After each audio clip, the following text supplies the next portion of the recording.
citra negatif dinasti Banten katanya. Apa klarifikasi Ibu atau tanggapan Ibu terhadap pandangan seperti ini, Bu? Kita ikut kontestasi. Dinasti bukan kita ditunjuk seperti seorang monarki kerajaan, kamu jadi kepala daerah di sini, kamu jadi ini, nggak bisa. Ibu mulai digadang-gadang, mulai dipromosikan, mulai diperkenalkan sebagai kandidat calon gubernur DKI Jakarta.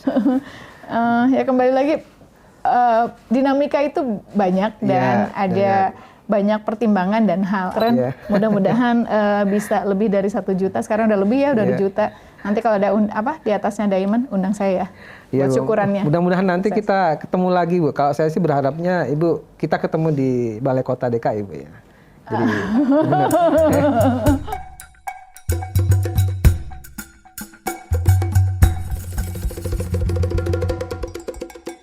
Halo Vionian, kalian sekarang nonton di interview. Kali ini saya bersama seorang mantan wali kota yang juga pernah menjadi finalis Putri Indonesia, Airin Rahmidiani. Assalamualaikum, Bu. Waalaikumsalam, Mas Arif. Sehat, Bu. Terima kasih atas undangannya. Alhamdulillah, Mas Arif juga. Terima kasih sudah berkunjung ke tempat kami di sini, Bu. Apa aktivitasnya sekarang, Bu? Katanya sekarang sibuk S3, Bu ya? Ya, alhamdulillah. Bagi saya kan pendidikan adalah ilmu yang pelajaran yang tidak pernah berakhir.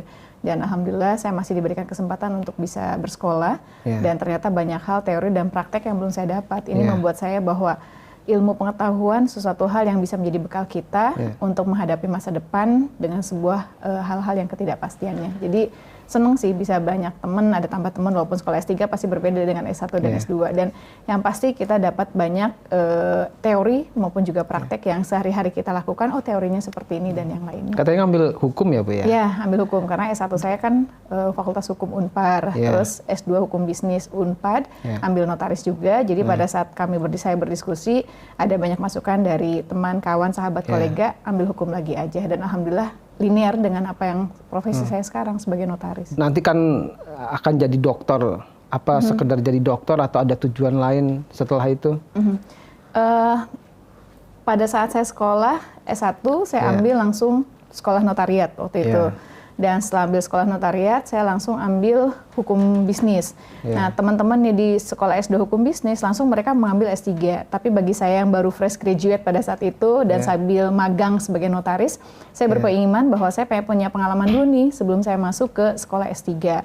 Dan makanya kenapa kemarin saya aktivitas yang lain baru di sekitar 2019, sekitar 2020-an saya ikut di program S3 ini. Dan alhamdulillah ternyata banyak manfaat yang tadi saya bilang, Mas. Jadi saya meyakini dengan kita sekolah adalah belajar yang tidak ada pernah hentinya.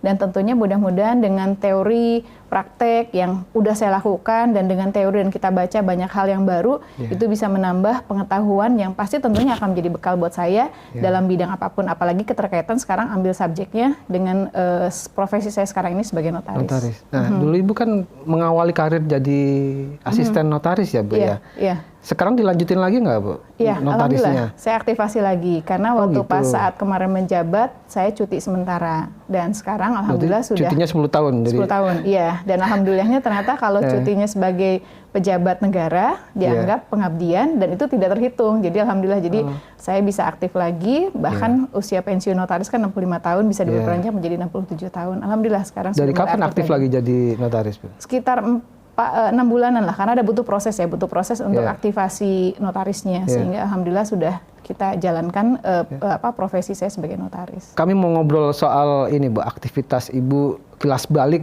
dari dulu sampai hari ini, terutama ketika Ibu menjabat wali kota, menjadi tokoh publik.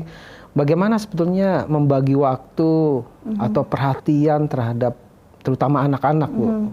Terutama sebagai wali kota tentu banyak waktu terpakai untuk masyarakat, untuk pemerintah, Bu ya. Terus untuk keluarga bagaimana, Bu? Yang pasti kan prinsip dalam hidup saya dan keluarga, bahwa kita menjalankan amanah semuanya harus sama, dan keluarga tentu menjadi prioritas. Mendidik anak bukan sampingan pekerjaan setelah kita menjadi wali kota, itu kan menjadi prioritas yang utama, karena itu juga pertanggungjawaban yang luar biasa. Tidak semua orang mendapatkan amanah, mendapatkan anak. Jadi bagi saya dan keluarga tentunya anak menjadi prioritas, dan proses pertumbuhan kembang anak-anak pun juga sambil saya terus juga proses belajar menjadi orang tua yang tentu belum sempurna, berusaha menjadi orang tua yang terbaik di mata anak-anak saya. Dan apa yang saya dapat saat saya menjadi anak dari orang tua saya maupun dari kakek nenek saya dan teman-teman saya tentunya yang sudah terlebih dahulu menjadi orang tua, itu menjadi ilmu pengetahuan yang kita banyak belajar, tapi tentu kita terapkan dengan prinsip yang kita punya dan kita lihat dengan kondisi dari anak-anak sendiri. Dua anak beda-beda juga gitu, jadi tetap anak menjadi prioritas yang utama. Ibu waktu jadi wali kota itu masih awal-awal pandemi COVID, Bu ya. Nah, waktu itu gimana cara menyiasati kesibukan, udah gitu menjaga keluarga, terutama anak-anak gitu loh, Bu? Ya, yang pasti Allah punya rencana untuk kita semua terhadap pandemi COVID-19 ini. Dan saya melihat banyak proses pembelajaran yang kita lakukan. 2011 saya menjadi wali kota, usia saya 33 tahun pada saat itu, dan 2000 COVID itu kan 2019 ya, saya selesai 2021 dengan asumsi kita berharap 2020 awal ya masuk ke Indonesia kan bulan Februari, bulan Maret waktu itu. Saya tidak pernah menyangka akan ada COVID. Tetapi saya meyakini bahwa di akhir masa jabatan, saya sebagai wali kota 2020-2021 pasti akan sibuk dengan kontestasi pilkada berikutnya. Karena akan ada pemilihan wali kota dan wakil wali kota baru. Sehingga rencana program jangka menengah yang 5 tahunan, itu saya percepat. Pokoknya saya selesaikan semuanya, saya tuntaskan di akhir 2019. Alhamdulillah RPJMD saya di angka 98% bisa terpenuhi semuanya. Nah rencananya 2020 kan saya udah nyantai nih, jadi saya bisa fokus ngurusin Apeksi pada saat itu, karena saya sebagai ketua asosiasi wali kota yang janji ke teman-teman untuk bisa keliling ke teman-teman di 98 kota. Terus ada banyak hal yang belum tercapai walaupun belum masuk RPJMD, ini saya bisa lakukan di kegiatan di 2020 juga gitu kan. Namun ternyata COVID terjadi di Indonesia, yang kita udah nggak bisa kemana-mana lagi, baru-baru kita mau ke teman-teman di daerah, kita keluar daerah aja nggak bisa. Dan ini sesuatu yang sangat-sangat baru. Banyak hal yang menjadi pembelajaran bahwa kita harus siap menjadi seorang pemimpin kapanpun dan dimanapun. Dan pada saat itu saya tahu persis kita kebingungan untuk bisa menyelesaikan bagaimana COVID, bagaimana yang lainnya, apakah anak-anak harus libur atau tidak. Saya mengalami betul pada saat saya belum buat kebijakan, tiba-tiba DKI membuat kebijakan sekolah di rumah. Tapi saya bilang, kita nggak tahu nih COVID sampai kapan. Kalau sekolah di rumah sampai kapan? Apakah efektif? Apakah sudah siap anak-anak belajar di rumah atau misalnya diliburkan? Dilibur pun jadi sampai kapan? Banyak desakan. Kakak saya yang anaknya sekolah di Tangsel, udah WA, ini jangan bahaya. Pokoknya apalagi viral waktu itu kan segala macam. Tapi saya berdiskusi, saya melihat data dan melihat yang lainnya, dan penanganan yang tercepat adalah bagaimana menyelamatkan anak-anak yang rentan. Akhirnya kita memutuskan sama-sama, tapi juga seluruh Provinsi Jawa Barat pada saat itu. Ini satu hal yang menurut saya di pengalaman bagi kita seorang pemimpin, memutus dengan cepat dan tepat. Memutus dengan cepat dan tepat. Pada saat saya ingat persis bagaimana saya mendorong bapak-bapak untuk tidak ke masjid misalnya hari Jumat, banyak pro kontra yang lainnya. Sampai saya bilang, udah saatnya sekarang bapak-bapak jadi imam di rumahnya masing-masing, kumpul sama-sama. Pada seneng. Sebulan 2 bulan tiba-tiba kelamaan juga kesel lagi dan yang lainnya. Ini dinamika yang sangat luar biasa yang ini pun juga terjadi di keluarga saya. Desakan ibu bapak saya yang biasanya udah sepuh jalan-jalan, sekarang diem di rumah aja gitu kan. Terus anak saya juga proses belajarnya seperti apa. Tapi sekali lagi keluarga juga salah satu yang membuat saya memutuskan pun juga melihat karena kita mengalami sendiri. Jadi alhamdulillah banyak support, dukungan, dan hal yang lainnya, dan kuncinya adalah kekompakan. Karena saya meyakini pada saat sebelum ada PPKM level sekarang ini, saya sudah melakukan program yaitu ada pos jaga di tiap RW. Karena di Tangsel ini kan ada perumahan-perumahan tuh, jadi keluar masuknya gampang. Jadi kita aktivasinya bukan lagi di level kelurahan, tapi langsung ke levelan RW, dan silahkan melakukan inovasi sesuai dengan masing-masing asal ada kesepakatan bersama. Jadi pada saat ditutup gerbang, bersepakat semuanya, bergantian, dan walaupun Tangsel daerah dengan Jakarta sangat dekat, tapi rasa keguyuban gotong royongnya itu ada. Anak-anak protes nggak waktu itu Ibu menerapkan kebijakan A, B, C gitu di rumah gitu, Bu? Ya protes, ada juga. Misalnya anak saya protes begini-begini, tapi ya saya dengerin aja. Bagian dari himbauan warga aja, saya anggap itu di rumah seperti itu. Nah sekarang situasinya memang sudah landai, tapi masih dinamis COVID ini. Ibu punya kiat-kiat tertentu nggak? Masih ketat atau udah mulai longgar atau udah lepas sekalian gitu? Pengalaman saya, 2020 ajudan saya positif COVID. 5 hari berturut-turut semobil dengan saya. Saya negatif. Ternyata ajudan saya pakai masker. Itu saya belum tahu apa-apa, itu kejadian bulan Mei, bulan Juni. Dan pada saat berikutnya ternyata satu rumah ibu saya positif juga. Tapi alhamdulillah saya enggak. Berarti kuncinya setelah pengalaman dari semua waktu sebelum ada vaksinasi, kuncinya daya tahan tubuh. Daya tahan tubuh kita kuat dan orang yang positif itu menggunakan masker. Jadi sebetulnya sekarang ini pun juga mari kita sama-sama adaptasi. Adaptasi terhadap pandemi ini, ambil banyak hikmahnya. Smart City dulu saya dorong agak susah, sekarang malah tambah cepet ya persoalan teknologi ini dan digital ini. Dan yang pasti vaksin kita percayai karena itu bagian dari riset dan yang lain dari Kementerian Kesehatan, dari pemerintah, ikuti program pemerintah. Tapi terlepas dari itu semua, kuncinya kita nggak boleh lengah. Nggak boleh lengah, dan kuncinya kita bagaimana menjaga daya tahan tubuh kita. 2 minggu yang lalu anak saya positif COVID. Dan padahal dia termasuk yang tangguh juga, termasuk yang bareng sama ibu saya, sama ajudan saya. Sering kali kami kontak erat, bahkan pernah kami peresmian taman bacaan, kami semobil bareng, dan yang duduk sebelah kami itu positif COVID juga, kita pernah ngalami. Anak yang perempuan? Yang perempuan, tapi kemarin kena, ternyata dia lengah terhadap, biasalah anak SMA, kelulusan, ngobrol teman-teman, ternyata di salah satu situ ada yang positif COVID. Jadi kuncinya bukan hanya daya tahan tubuh, tetapi juga kita tidak boleh lengah. Karena kita tidak pernah tahu virus itu ada di mana dan masih ada. Baik Bu, saya masih penasaran Bu, latar belakang Ibu dari notaris atau bahkan dulunya pernah jadi finalis Putri Indonesia, tahu-tahu terjun ke politik. Kalau saya baca riwayat Ibu itu, awalnya masuk ke dunia politik jadi tim suksesnya Bu Atut ya Bu ya. Sebagai kakak ipar ya. Jadi balik lagi ke ikutan finalis Putri Indonesia. Jadi saya waktu SMA ikut Paskibra, tapi kepilihnya hanya tingkat provinsi, nggak dapat ke tingkat nasional. Nah pada saat ada kontestasi yang saya melihat bukan hanya fisik saja, dan alhamdulillah saya ikut dalam Mojang Jajaka Parahyangan, tingkat Kota Bandung, provinsi. Nah tingkat nasional ditawarkan untuk ikut Putri Indonesia. Dan saya melihat bahwa tidak hanya fisik yang dilihat, tapi kemampuan kita dan yang lainnya. Saya hanya pengalaman penasaran aja sih gimana kalau kita ikut kegiatan yang di tingkat nasional, kita bisa punya banyak teman dari Sabang sampai Merauke ya pada saat itu. Dan alhamdulillah itu banyak menjadi pengkayaan buat diri saya, tapi bukan menjadi tujuan utama. Finalis Putri Indonesia itu, jadi bukan, memang saya nggak juga ke dunia model dan yang lainnya setelah itu. Beda sama teman-teman saya yang lain kan langsung mereka terjun di dunia model. Lebih kepada hal seorang Airin yang usia baru 18-19 tahunan ingin mendapatkan pengalaman di tingkat nasional seperti apa. Nah pada saat politik sama, pada saat itu kan Bu Atut mencalonkan pertama kali gubernur dipilih secara langsung oleh masyarakat. Karena saya tinggal di Tangerang, di Alam Sutra, jadi kita bagi wilayah. Kakak saya yang satunya lagi itu bagian Serang dan sekitarnya, saya wilayah Tangerang Raya. Banyak ketemu masyarakat, terus interaksi, dan alhamdulillah Bu Atut mendapatkan amanah, menang dalam kontestasi pilkada. Setelah itu pun juga saya masih silaturahmi, jadi nggak pernah putus, sampai hari ini pun masih. Jadi manakala selesai kontestasi, pasti kita masih terus silaturahmi, kita berkunjung, kalau memang mereka ada kegiatan kondangan atau apa, kita ikut hadir dan yang lainnya. Itulah yang membuat akhirnya masyarakat mendukung saya untuk maju dalam pilkada berikutnya. Itu sih sebetulnya sejarahnya saya masuk ke dunia politik. Apa yang bikin Ibu tergoda atau tertarik masuk ke dunia politik, dunia yang penuh intrik tipu muslihat gitu Bu? Kenapa nggak anteng-anteng jadi notaris atau jadi apa kayak gitu, bukan dunia politik gitu Bu? Ayah saya kan latar belakangnya pendidik, dosen, dan juga pegawai negeri sipil. Beliau pensiun dari PNS-nya di PLN. Dan beliau selalu mengajarkan saya untuk selalu memberikan manfaat dengan transfer knowledge yang beliau berikan kepada saya dengan pendidikan yang tidak diberat ke bawah kemana-mana. Beliau selalu memberikan nasihat kepada saya untuk memberikan manfaat untuk orang banyak. Terus terang Mas, teman-teman semua yang di sini, terutama adik-adik semua, nggak usah khawatir dan takut terjun dalam dunia politik.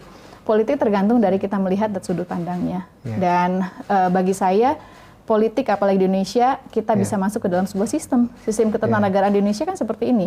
Ada legislatif, yudikatif, dan juga bagaimana terjun ke dalam partai politik dan yang lainnya. Maka kalau kita bisa ikut dalam kontestasi dalam sebuah sistem, maka kita akan mendapatkan kekuasaan secara undang-undang yang disebut dengan kewenangan. Kalau kita punya kewenangan, kita bisa bikin kebijakan. Dan kalau kita bisa bikin kebijakan, kita bisa memberikan manfaat untuk orang banyak. Contoh kayak sekarang ini, saya kan nggak ada amanah apapun. Saya cuma bisa ngasih nasihat, masukan, misalnya ini baiknya begini-begini. Cuman itu aja, karena saya tidak masuk ke dalam sistem ketatanegaraan. Tapi kalau kita masuk ke dalam politik, kita dapat amanah, maka apa yang menjadi ide yang kita berpikir bisa bermanfaat, itu bisa kita eksekusi, kita bisa jalankan. Ya, yang Ibu sampaikan itu yang enak-enaknya aja, Bu. Tapi kalau kita sudah masuk ke dunia itu, sepertinya isinya semuanya tipu muslihat, intrik-intrik, kemudian fitnah, segala macam. Itu perlu mental baja untuk menghadapi itu, Bu. Gimana Ibu menghadapi? Menurut saya sepanjang kita hidup, kita pasti akan selalu ada ujiannya. Ya. Dan sepanjang Allah ngasih nafas, pasti kita akan terus berjuang. Jadi dimanapun, apapun pekerjaan kita, profesi kita, terjun dalam dunia politik atau tidak, itu tergantung kita menghadapinya. Ya. Orang tua saya, kakek saya mengajarkan, manusia itu ada 3. Orang yang suka dengan kita, mau kita salah aja nih, Mas Arief keren pokoknya, bagus Mas Arief gitu kan. Yang nggak suka sama kita, dibenernya aja pasti salah melulu, bener nggak? Dan manusia ada yang ketiga, yang nanggung lah, cuman asal begitu saja. Ya sudah, yang penting apa yang menurut kita benar, agama kita benar, keyakinan kita bahwa kita kasih manfaat, dan kita jangan terbawa arus, kita tahu standar yang boleh dan tidak boleh dilakukan, jalan.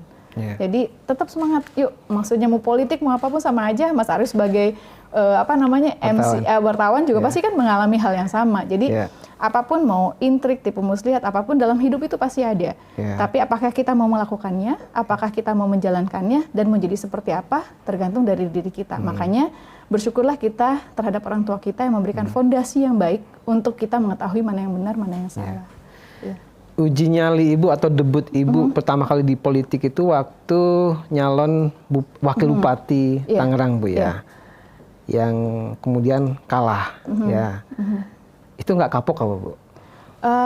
Bagian namanya kalah nggak enak pastinya. Itu pasti nggak enak namanya kalah.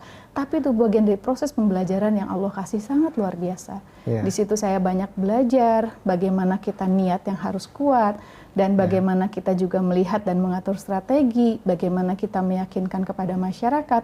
Dan pada saat saya terpilih di Tangerang Selatan, itu menjadi bekal yang sangat luar biasa buat saya. Di mana saya bisa membuat skala prioritas, saya bisa mendengar apa yang menjadi masyarakat. Dalam waktu 5 tahun saya dibatasi, tidak mungkin saya bisa memenuhi semua keinginan masyarakat, tetapi bagaimana saya membuat dengan keterbatasan daerah baru untuk bisa lebih baik, dan bagaimana membuat legacy yang saya tinggalkan bisa bermanfaat, biarkanlah masyarakat yang menilai. Itu pengalaman yang luar biasa. Membuat saya hari ini pun juga adalah salah satu dari saya nggak bilang kekalahan, saya bilangnya sesuatu yang tertunda saja. Itu bisa membuat kita lebih nyaman, dan kenyamanan kita kan tergantung. Tapi yang pasti itu banyak proses, saya banyak belajar untuk bisa menjadi lebih baik lagi. Nah, setelah kalah di Kabupaten Tangerang, kemudian mencalonkan di Tangerang Selatan, menang gitu. Masalahnya Tangerang Selatan ini waktu itu daerah baru. Betul. Semuanya masih serba baru, Bu, ya. Ibu yang merintis, yang babat alas gitu. Pasti banyak kendalanya. Apa aja kendalanya waktu itu, Bu? Jadi pas pemekaran tahun 2008. Karena silaturahmi itu jalan terus. Saya mau menang, mau kalah, alhamdulillah Allah ngasih saya tuh silaturahmi seneng aja gitu, saya ketemu orang seneng gitu kan. Nah pada saat setelah kontestasi di provinsi maupun di kabupaten, saya masih silaturahmi. Dan mereka mendorong saya untuk maju, tapi saya berpikir, karena yang menang kan cuma 1, dan kalah itu kan nggak enak gitu kan. Nah, tapi pada saat saya meyakini bahwa kesempatan tidak pernah datang 2 kali, dan saya merasakan betul bagaimana pada saat pilkada kabupaten orang menyampaikan aspirasi, tapi kita tidak bisa apa-apa karena tidak punya kewenangan. Maka bismillah waktu itu saya maju.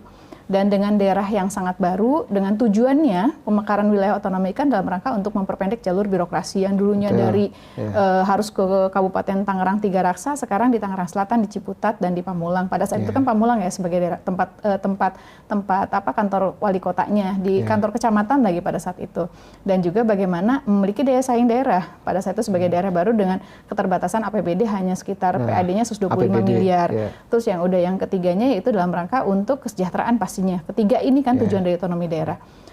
Kendala yang paling besar bagi saya adalah reformasi birokrasi. Terus terang, saya bukan orang birokrat, terus masuk ke dalam dunia birokrasi, dan birokrasi di Tangerang Selatan karena banyak yang kosong, orang banyak yang pindah, mungkin masuk secara masuk dari mana-mana saja karena kebutuhan pegawai pada saat itu, sehingga kualitas pun juga tidak merata gitu loh, tidak bagus semuanya gitu. Jadi apalagi reformasi pada saat itu luar biasa yang tantangan yang saya hadapin. Tapi saya melihat dengan segala keterbatasan, karena daerah baru saya harus melihat potensi mana yang ada.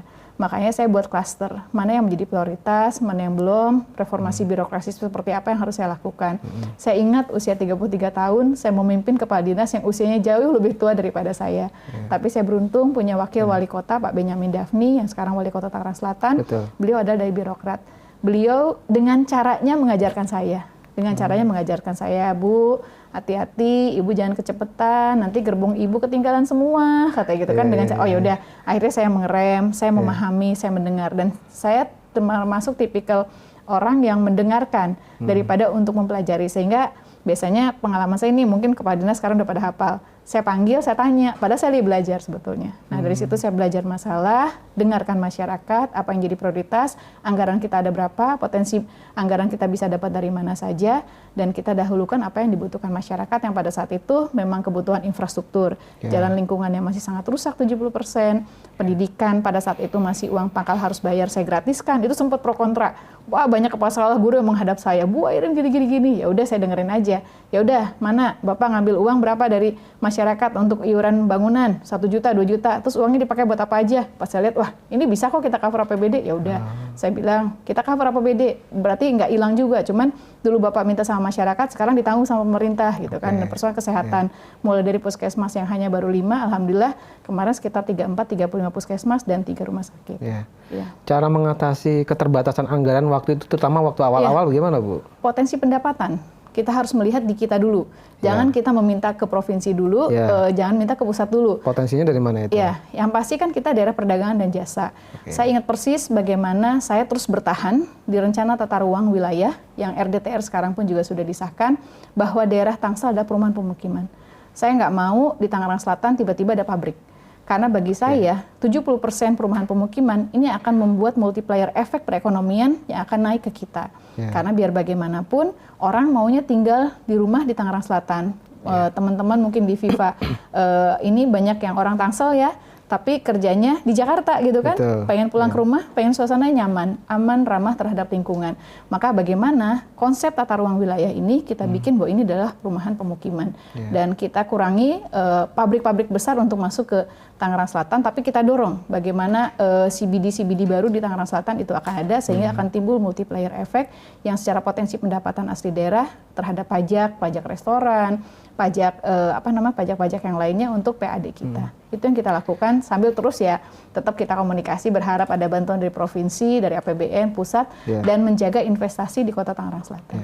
Sering menjadi sorotan masyarakat itu kemacetan di Tangerang Selatan. Itu. Karena daerah suburban dari Jakarta. Yang pasti saya mencoba jalan kita lebarkan, jalan Ciater kita lebarkan, kita dorong flyover semuanya.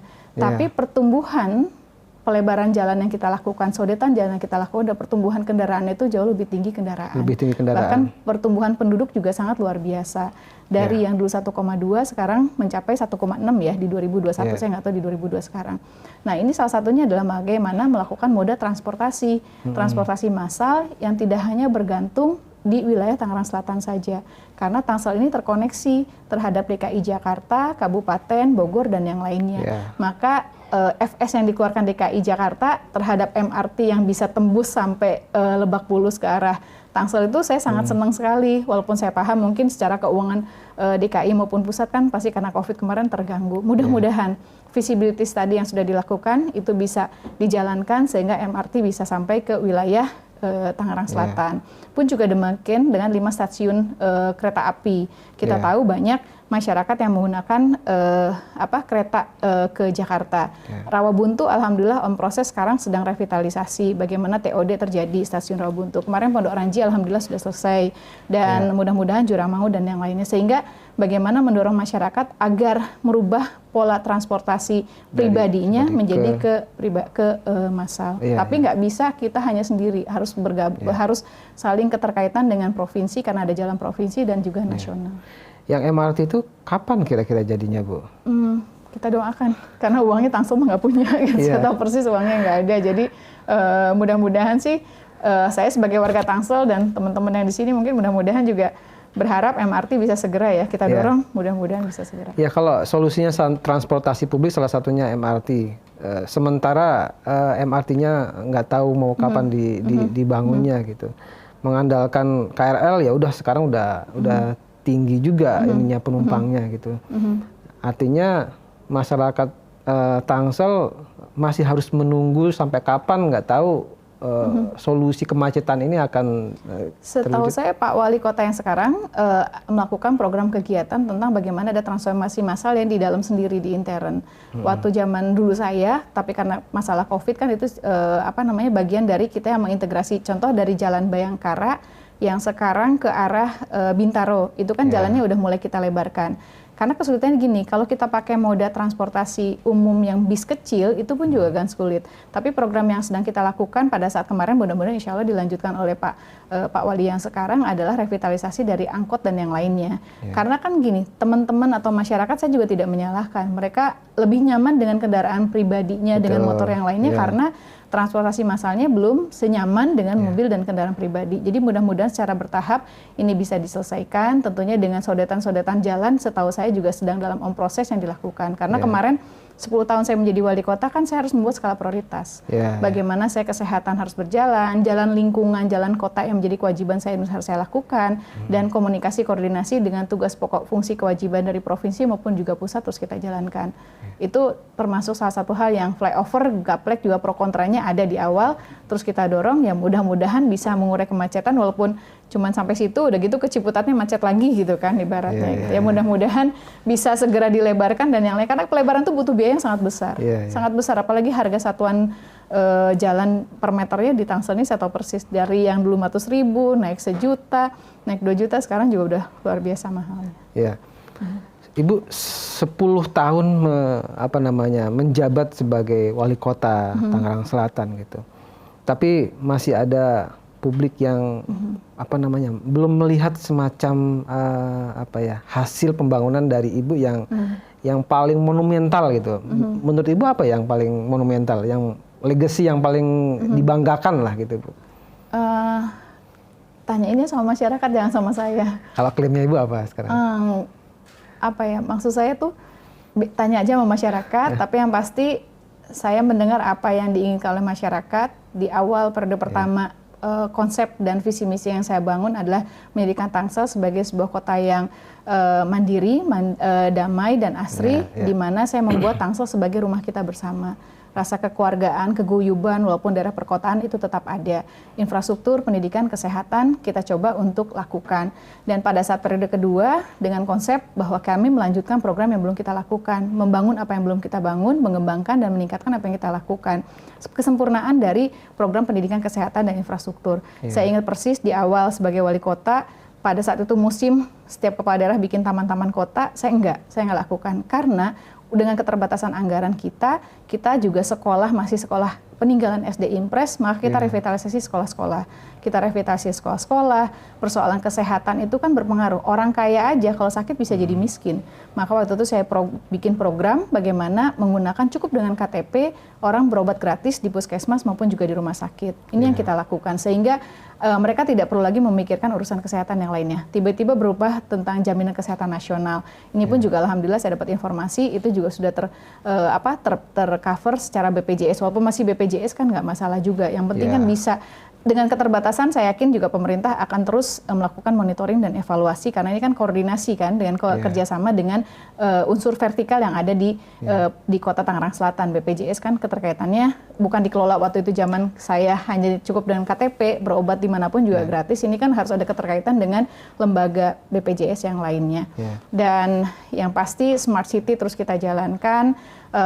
Alhamdulillah terlepas dari apapun pandemi COVID itu mendorong percepatan konsep smart government, smart smart people, smart mobility dan yang lainnya itu terjadi di wilayah Tangerang Selatan. Dan saya nggak enak untuk bilang masyarakat yang menilai dengan segala kekurangan dan kelebihan saya. Itu aja. Ibu di saat yang sama sekarang selain aktif kembali sebagai notaris, kemudian S3, juga sekarang menjabat Ketua Umum Kesatuan Perempuan Partai Golkar. Ini posisi yang strategis dan menentukan di Golkar, terutama ini menjelang pemilu, Bu, ya. Setidaknya bayangan saya, Ibu nanti yang menentukan atau menyeleksi lah kira-kira caleg-caleg perempuan, begitu, Bu, ya? Bagian. Karena ada tim khusus yang untuk menyusun masuk ke sekarang ada fungsionaris namanya. Fungsionaris itu Pak Doli dan kawan-kawan, dan tentu di bawah ketum kami Bapak Erlangga Hartarto. Dan setelah itu nanti juga dari fungsionaris nanti ada daftar calon legislatif sementara. Nah, itu pun juga bagian karena kita kan secara undang-undang kuota 30% perempuan. Betul. Dan alhamdulillahnya Ketum Bapak Erlangga dan juga teman-teman semuanya di pengurus pusat sangat terbuka untuk bisa melihat potensi siapa yang mau maju dan yang lainnya. Tentu saya berharap bahwa KPPG sebagai Kesatuan Perempuan Partai Golkar, organisasi sayap, dan juga saya sebagai Ketua Bidang Perempuan mengajak untuk ikut bergabung tentunya saya nggak apa-apa ya bilang gini ya? Nggak apa-apa ya, mohon maaf gitu ya, bergabung ke partai manapun lah gitu, mau Partai Golkar atau ke partai manapun, karena bagi saya kita harus bisa masuk ke dalam sistem sekali lagi untuk menyuarakan kesetaraan gender, bagaimana kebijakan yang berpihak kepada perempuan, baik yang duduk di legislatif maupun juga eksekutif. Karena kalau kita nggak masuk ke sistem, akhirnya kita cuma jadi pengamat aja, cuman menyampaikan, Mas Arief tolong bilangin ya, tolong viralkan ini, mungkin bisa didengar pemerintah. Tapi kalau kita masuk ke dalam sistem, apalagi kita punya kewenangan, sangat mungkin kita mewarnai bagaimana kesetaraan gender dan juga keberpihakan, peraturan, regulasi maupun kebijakan-kebijakan untuk kaum perempuan. Kriterianya apa aja, Bu, untuk bisa jadi atau mendaftar sebagai caleg Golkar? Yang penting mau dulu, kuncinya itu seneng nggak sih gitu kan? Kalau kita seneng, turun ke masyarakat, yakinkan bahwa kita punya program apa, pasti akan lancar gitu. Tapi kalau dari awalnya nggak kepengen masuk gitu ya, misalnya terus udah gitu masuk situ ya akan jadi berat. Sama halnya misalnya saya bukan cita-citanya jadi wartawan terus saya jadi masuk wartawan, itu kan jadi berat ya Mas Arief. Nah sama aja, jadi yang penting mau dulu, mau dulu, karena kalau nggak mau kita bisa belajar.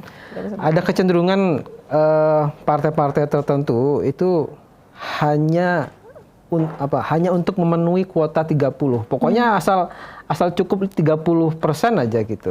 Karena pengalaman saya kan sebagai ketua partai di tingkat kota. Waktu 2019 saya termasuk yang menyusun. Kita memang kesulitan nyari perempuan. Jadi manakala undang-undang udah berpihak 30% kuota perempuan, kalau nggak kuotanya 30%, maka partai pun tidak bisa mencalonkan. Ternyata agak sulit kita mencari.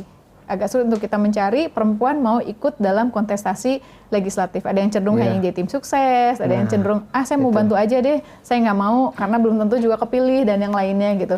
Ada kecenderungan, saya nggak mau jadi vote getter, takutnya nggak menang, nanti yang menang cuma ini aja. Karena kan beda ya kalau pilkada itu satu yang menang, kalau legislatif kan banyak yang menang, tapi dari partai mana aja kan gitu ya. Jadi itu juga satu dinamika luar biasa buat saya. Jadi mendorong orang untuk mau bergabung bersama-sama di dalam kontestasi legislatif ini. Nah itu strateginya gimana, Bu? Mencari kandidat caleg tapi yang dari perempuan tapi susah gitu. Sementara undang-undang menuntut minimal 30%. Gitu. Yang pasti gini, kita selalu menyuarakan kesetaraan gender, perempuan harus aktif dan yang lainnya. Tapi di satu sisi kita sebagai perempuan kadang-kadang belum siap. Nah ini bagaimana PR saya sebagai Ketua Bidang Perempuan, tentunya dibantu oleh teman-teman pengurus perempuan yang lainnya, yang di Partai Golkar adalah mendorong agar orang tertarik dulu. Makanya saya bilang suka dulu nih sama kontestasi atau sama dunia politik ini.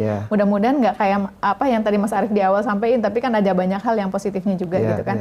Suka dulu ke situ, maka setelah suka, maka kita akan bisa belajar, banyak belajar. Ada pembekalan, contoh ada Golkar Institute, ada pelatihan untuk Dikpol, pendidikan politik yang lainnya kita lakukan. Saya termasuk roadshow ke 34 provinsi, merestrukturisasi dan melakukan revitalisasi dan juga audit organisasi, itu juga sangat penting sehingga kekuatan politik Golkar itu perempuannya seberapa besar dan apakah masih ada kekurangan dan yang lainnya.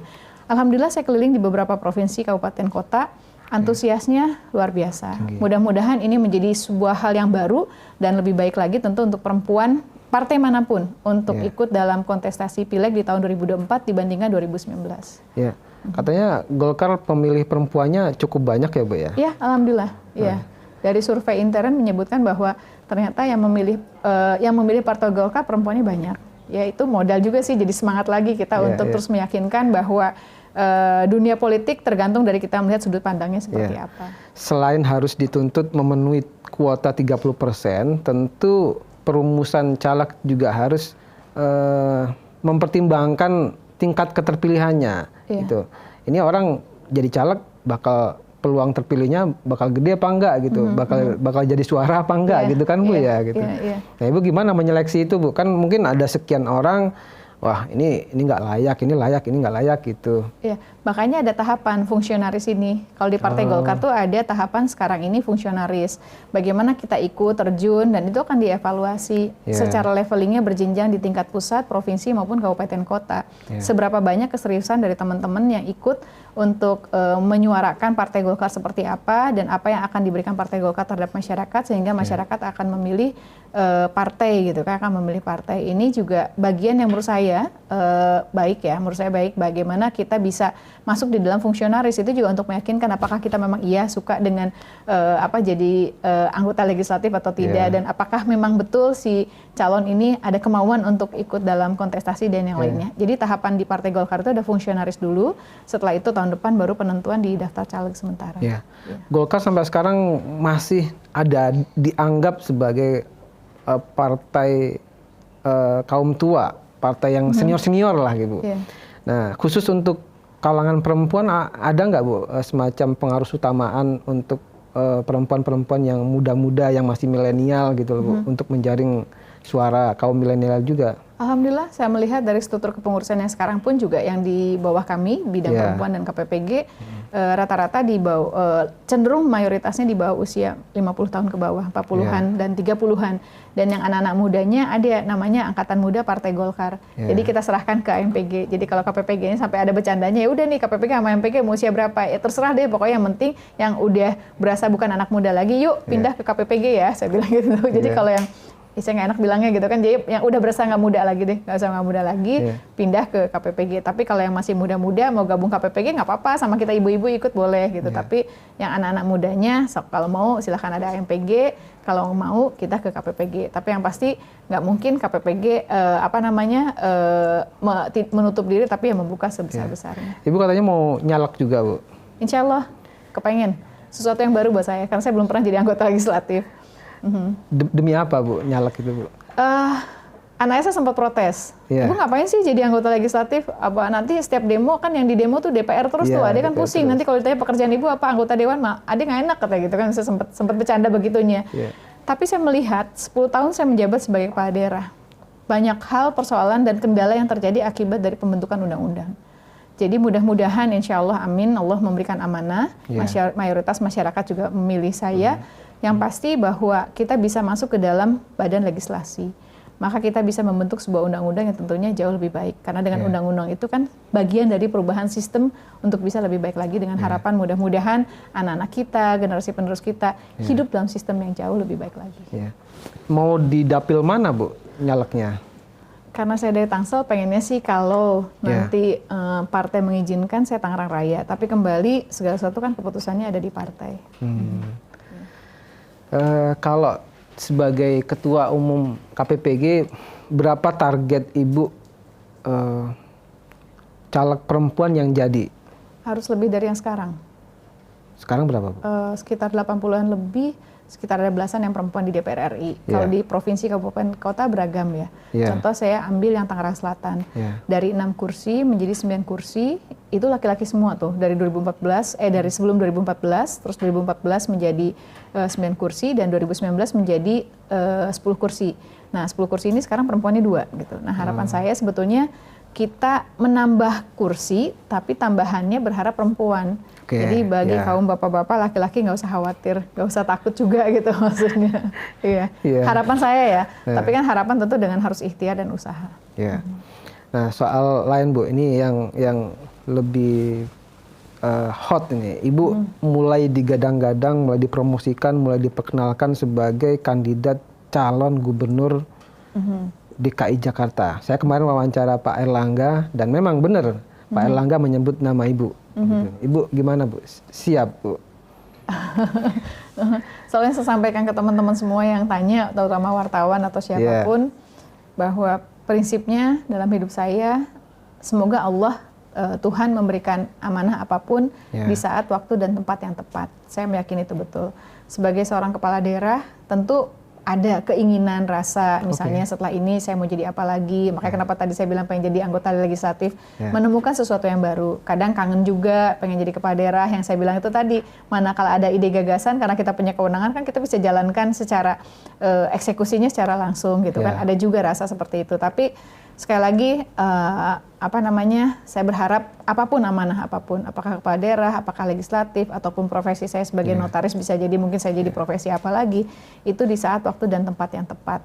Dan kita memahami betul bahwa partai ada mekanismenya. Jadi kan kita tahu bahwa pilkada itu kan pileg dulu. Ya kan, pilkada itu pileg dulu, yaitu pileg dulu 14 Februari dan pilpres. Dan untuk penentuan pilkada itu kan berdasarkan kursi yang didapat dari pileg 2024. Dan maju pilkada itu kan bukan sesuatu yang mudah. Yang tadi saya bilang di awal, Mas, yang menangnya cuma satu gitu kan. Jadi banyak hal pertimbangan yang harus kita pelajari dengan betul. Dan bagaimana pertama yang tadi saya bilang tiket dalam arti partai yang mengusung. Partai yang mengusung ada atau tidak. Kesukaan, popularitas, elektabilitas, dan hal-hal yang lainnya tentu akan sangat berpengaruh untuk menentukan.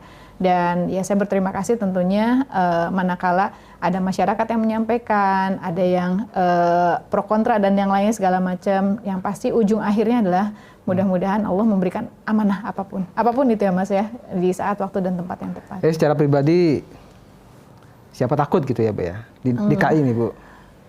Enggak juga sih ya pasti semua orang juga masih saya balik lagi berpikir ulang. Tapi Partai Golkar juga kan ada mekanisme, ada hal-hal yang lainnya yang menentukan untuk siapa yang berhak ikut dalam kontestasi, baik di DKI, di Banten, di Jawa Barat, daerah lainnya, misalnya Jawa Tengah, Jawa Timur, dan daerah yang lainnya. Hari ini kita masih berbicara persiapan untuk Pileg dan juga Pilpres. Kami pun juga masih fokus bagaimana kita bisa memenangkan Partai Golkar dan kita bisa memenangkan presiden yang diusung Partai Golkar. Beberapa bulan lalu Ibu mulai diperkenalkan, dicocok-cocokkan atau dicocok-cocokkan dengan Pak Sahroni dari Nasdem gitu Bu. Hasilnya sejauh ini gimana Bu setelah 2 bulan kalau nggak salah Bu? Pendekatannya gimana Bu? Ada chemistry, cocok apa gimana? Katanya waktu itu ini pendekatan untuk pacaran katanya gitu. Kalau cocok ya pacaran, kalau enggak ya nanti panggil Pak Saroni ke sini, tanya aja Pak Saroni. Nah, dari sisi Ibu gimana hasil komunikasinya selama ini? Yang pasti kan kita fokus, kalau saya sih lagi fokus dalam rangka pembenahan untuk reorganisasi sekarang, restrukturisasi dan juga audit organisasi terhadap KPPG, Rakorda maupun juga yang lainnya. Apalagi penyiapan 30% perempuan ini kan tidak mudah. Betul, jadi kita fokus di situ, dan kalau untuk urusan pilkada mengalir saja, yang saya meyakini kontestasinya pun juga kan pileg pilpres dulu baru pilkada. Jadi konsentrasi kita pasti ke yang duluan dulu nih, apa dulu baru nanti ke sana. Pengalaman saya ikut pilkada sebagai tim sukses, bahkan sebagai calon, kalau memang saatnya tepat akan mudah Allah memberikan jalan. Gitu. Bagi Ibu kan mau dicalonkan dari Partai Golkar. Kalau bagi Partai Golkar memang masih agak berat ya, karena Golkar di DKI Jakarta hasil pemilu 2019 hanya 6%. Kalaupun jadi koalisi dengan Nasdem, Nasdem saya lihat kemarin 7 kursi, masih kurang banyak, masih kurang 9 kursi lagi. Nah, Ibu ditugasi juga nggak untuk menjalin komunikasi dengan partai lain atau komunikasi dengan calon lain misalnya Bu? Ya, kembali lagi hasil untuk pilkada itu adalah hasil pileg 2024. 6 kursi bisa jadi naik, 10 kursi bisa jadi turun gitu kan, atau bisa jadi 15 kursi jadi naik ataupun turun. Jadi belum bisa tergambarkan sebetulnya. Jadi makanya saya sampaikan ke teman-teman, karena saya kebetulan mantan ketua Apeksi, ketua kelas teman-teman, ada kan pasti pada kepengen tuh jadi gubernur dan yang lainnya. Kalau pengen mau maju, saya bilang fokus dulu di pileg. Karena itu juga menjadi modal awal kita nggak capek gitu. Kalau misalnya dari 6 turun jadi berapa, kita akan capek cari koalisinya. Tapi kalau misalnya dari 6 tapi hasilnya tinggi, itu akan lebih mudah. Berbeda loh, saya belajar dari pengalaman yang kita punya kursi banyak dengan kursi sedikit itu berbeda. Terasa betul, terasa. Jadi makanya kenapa saya selalu menyampaikan kepada teman-teman, fokus di dalam pileg dan pilpres itu akan membuat jalan kita jauh lebih mudah nanti pada saat kita maju di pilkada. Oke. Itu soal kursi itu ada pembahasan sendiri Bu ya. Ini kita mau berandai-andai. Ini Pilkada DKI Jakarta ini arena tarung bebas se-Indonesia Bu ya. Sejauh yang saya amati sudah ada beberapa tokoh yang disebut-sebut, diantaranya Bu Risma, Mas Gibran, kemudian Wakil Gubernur sekarang Pak Riza Patria. Saya pernah wawancara Pak Emil Dardak, Wakil Gubernur Jawa Timur juga sepertinya mengisyaratkan ya oke, kalau ada peluang bisa dah gitu. Nah, kira-kira Ibu kalaupun harus berpasangan atau bahkan berkompetisi dengan orang-orang top ini berani Bu? Masyarakat DKI-nya suka sama saya nggak, milih saya nggak, itu dulu pastiin dulu, maksudnya kan karena yang memilih kan masyarakat. Jadi jangan nanya sama saya, pastikan dulu masyarakatnya mau nggak ke saya dan memilih saya. Pastikan dulu itu semuanya. Sekali lagi popularitas, elektabilitas, kesukaan itu juga perlu. Bukan hanya persoalan tiket saja, tapi juga popularitas, elektabilitas, dan kesukaan terhadap kita. Dan ya kalau misalnya semua orang kepengen ya, semua orang kepengen memimpin dimanapun. Tapi kalau yang dipimpinnya nggak mau, ya nggak akan kepilih juga gitu. Jadi kembali lagi ke situ. Belakangan juga Partai Gerindra Pak Taufik sudah mulai menduetkan Ibu dengan Pak Riza Patria. Entah ini mau yang mana nih, Ibu yang jadi cagupnya atau sebalik itu. Kalaupun jadi nggak masalah juga Bu. Ya kembali lagi dinamika itu banyak dan ada banyak pertimbangan dan hal, apalagi dengan pengalaman saya ya, pernah menang, pernah nggak menang dan yang lainnya. Jadi satu hal yang banyak pasti pertimbangan. Dan dalam politik itu kita harus realistis. Dalam politik itu kita harus realistis, jangan pakai rasa. Karena kalau pakai rasa, kita analisanya nggak akan maksimal. Jadi hari ini kayaknya masih sangat terlalu dini untuk bisa menentukan kita dengan siapa dan yang lainnya. Sekali lagi mengalir aja. Manakala Allah memberikan kepercayaan, mudah. Kalaupun Allah nggak ngasih, pasti ada kesulitan. Berarti keputusannya nanti setelah pileg Bu ya? Gitu. Iya. Terus satu yang terakhir Bu, kalaupun jadi ada beberapa pengamat yang menganalisis gitu satu ganjalan atau sandungan bagi Ibu untuk misalnya nanti mencalonkan gubernur, citra negatif dinasti Banten katanya. Apa klarifikasi Ibu atau tanggapan Ibu terhadap pandangan seperti ini Bu? Masyarakat sekarang sudah sangat rasional dan tahu persis mereka memilih pemimpinnya. Dan bagi saya dari dulu bahwa kita ikut kontestasi. Dinasti bukan kita ditunjuk seperti seorang monarki kerajaan, kamu jadi kepala daerah di sini, kamu jadi ini. Nggak bisa. Harus berjuang meyakinkan masyarakat bahwa apa yang kita tawarkan. Jika seandainya kita menjadi seorang pemimpin di daerahnya masing-masing, di daerah tertentu, gitu misalnya kayak saya kemarin di Tangsel, dan apakah mayoritas masyarakat memilih kita, dan tidak semua masyarakat itu akan memilih kita. Pada saat kita jadi, kita harus bisa merangkul semuanya. Jadi sekali lagi, saya sangat meyakini masyarakat Indonesia sudah sangat pintar, cerdas, rasional. Mereka akan memilih pemimpin sesuai dengan keinginan dan harapan mereka. Tinggal bagaimana teman-teman saya, Mas Arief misalnya mau nyalon dia Mas Arief gitu, jangannya saya pasangan sama Mas Arief gitu misalnya. Untuk menawarkan kepada masyarakat apa yang kita tawarkan dalam program dan pembangunan dengan batas waktu loh. Sebagai kepala daerah itu ada batasannya, 5 tahun. Dan kali 2, 10 tahun. Tapi kalau aparatur sipil negara pensiun 60 tahun, 58 tahun. Kita punya pasukan yang bisa memimpin. Dan menurut saya, pemerintahan itu sebuah sistem. Siapapun kepala daerahnya, pemerintahan akan jalan. Cuman jalannya seberapa baik dan seberapa cepat. Jadi kuncinya itu. Jadi sekali lagi masyarakat sudah sangat pintar dan cerdas. Jadi Bu nggak masalah lagi ada anggapan-anggapan bagian dari dinasti anu gitu. Nggak apa-apa. Itu kan sebuah hal yang masyarakat boleh mengomentari hal tersebut, dan bagi saya itu sebuah proses untuk kita bisa menunjukkan mana yang terbaik untuk masyarakat. Baik. Baik, terima kasih. Sama-sama, Cukup Mas Arief. Bu obrolannya. Sama-sama Mas Arief. Terima kasih sudah sama-sama. Menyempatkan berbincang-bincang dengan di interview Bu. Terima kasih atas undangannya dan keren. Mudah-mudahan bisa lebih dari 1 juta. Sekarang udah lebih ya, udah 2 juta. Nanti kalau ada di atasnya Diamond, undang saya ya. Buat syukurannya. Mudah-mudahan nanti kita ketemu lagi Bu. Kalau saya sih berharapnya Ibu kita ketemu di Balai Kota DKI Bu ya. Jadi benar. Pasangannya Mas Arief.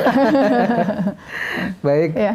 Demikian Vivanian, obrolan saya dengan Bu Airin Rahmidiani, mantan wali kota Tangsel yang sekarang dipromosikan atau digadang-gadang sebagai calon gubernur DKI Jakarta. Tonton terus di interview episode berikutnya. Sampai jumpa.